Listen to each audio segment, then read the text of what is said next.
नमस्कार साथियों, कुछ बात करें यूट्यूब चैनल पर एक बार फिर आपका बहुत बहुत स्वागत है। आज हम लोग तिब्बतियों के धर्मगुरु दलाई लामा जी के बारे में बात करेंगे। आप सोचेंगे कि दलाई लामा जी के बारे में बात करने की क्या आवश्यकता पड़ गई। तो साथियों, अचानक मस्तिष्क में ये आया कि हमारे देश में तिब्बती लोग एक लंबे समय से शरणार्थी बन करके रह रहे हैं और हमारी सरकार इन्हें बहुत अच्छी तरीके से रख भी रही है।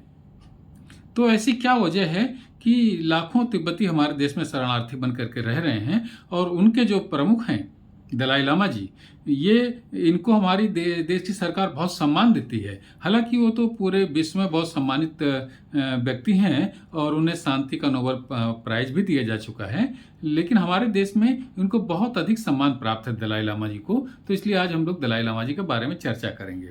और दलाई लामा जी के बारे में चर्चा करने का जो स्रोत है हमारे पास में, वो ये पुस्तक है दलाई लामा जी की जीवनी, जो उन्होंने स्वयं लिखी है। ये आप इसे देख लें, मेरा देश निकाला। ये दलाई लामा जी की अपनी लिखी हुई पुस्तक है। 1990 में ये पुस्तक प्रकाशित हुई थी साथियों। इस पुस्तक को पढ़ने से ये पता चलता है कि आखिर तिब्बत पर चीन ने कितनी अमानुषिक तरीके से कब्जा कर लिया और वहाँ पर कितनी अमानुषिक यातनाएं तिब्बत वासियों को दी। तिब्बत एक जमाने में बहुत ही सशक्त और बहुत ही समृद्ध राष्ट्र हुआ करता था। इसमें लिखा हुआ है कि 763 ईस्वी में तिब्बत की सेनाएं चीन के राजधानी में पहुंच गई थी और वहां कब्जा कर लिया था। इतना सशक्त सैनिक रूप से तिब्बत देश हुआ करता था। लेकिन इसके बाद 1950 से चीन ने तिब्बत पर हमले करने शुरू कर दिए और वहां पर अपने सैनिक भेजने शुरू कर दिए।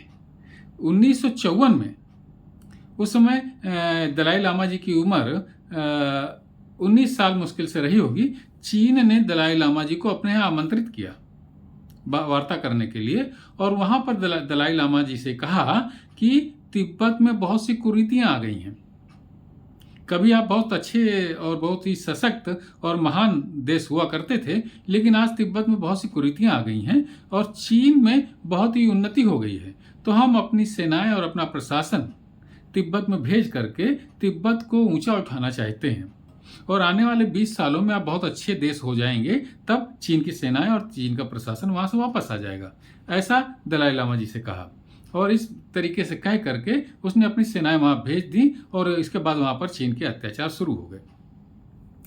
एक समय ऐसा आ गया कि दलाई लामा जी को ही कैद करने की साजिशें चीन करने लगा। तब दलाई लामा जी अपने सहयोगियों के साथ में भाग करके भारतवर्ष में उन्होंने शरण ली।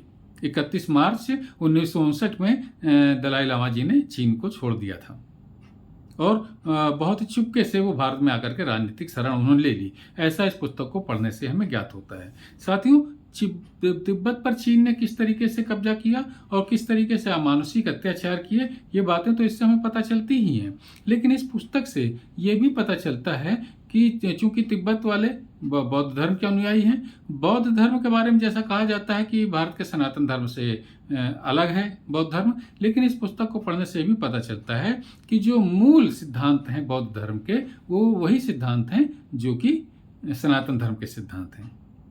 इस तरीके की तमाम बातें इस पुस्तक से हमें पढ़ने को मिलती हैं।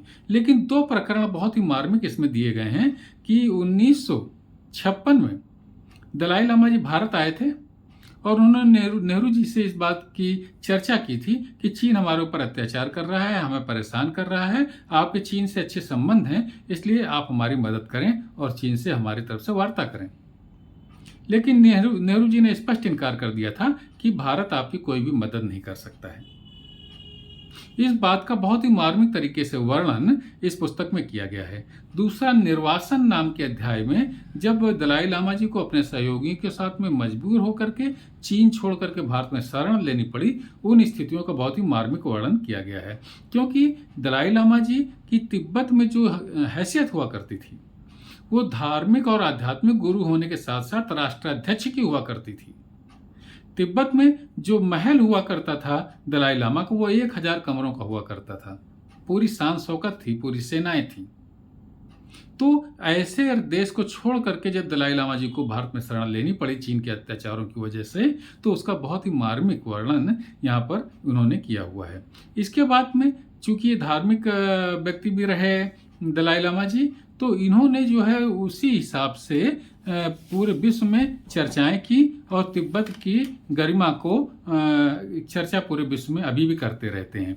इस पुस्तक का जो समापन किया है दलाई लामा जी ने, उसमें 4 लाइनें जो लिखी हैं वो देखिए उनकी आध्यात्मिक जो भावना है उसको भी परिलक्षित करती हैं। वो ये है कि यह आकाश जब तक विद्यमान रहे, यह आकाश जब तक विद्यमान रहे, ये प्राणी जब तक जीवित रहें, तब तक मैं भी संसार के दुख दूर करने का प्रयत्न करता रहूं। तो साथियों, चूंकि तिब्बत उनके मस्तिष्क में बसा हुआ है, अपना देश छोड़ करके उनको आना पड़ा। अभी भी भारतवर्ष में तिब्बत वासियों के कल्याण के लिए दलाई लामा जी बहुत कुछ करते रहते हैं। शांति स्थापना के लिए विश्व में भी उनको तमाम प्रयास वो करते रहते हैं और उनको शांति के प्रयासों के लिए ही नोबेल प्राइज भी, शांति का नोबेल प्राइज भी दिया जा चुका है। तो ये पंक्तियां उनके उसी व्यक्तित्व से मेल खाती हैं। साथियों, अभी तक मैंने जितनी भी महापुरुषों की जीवनियां पढ़ी हैं, उनमें जो श्रेष्ठ जीवनियां मुझे लगी हैं, उनमें से एक ये दलाई लामा जी की मेरा देश निकाला भी मुझे लगी।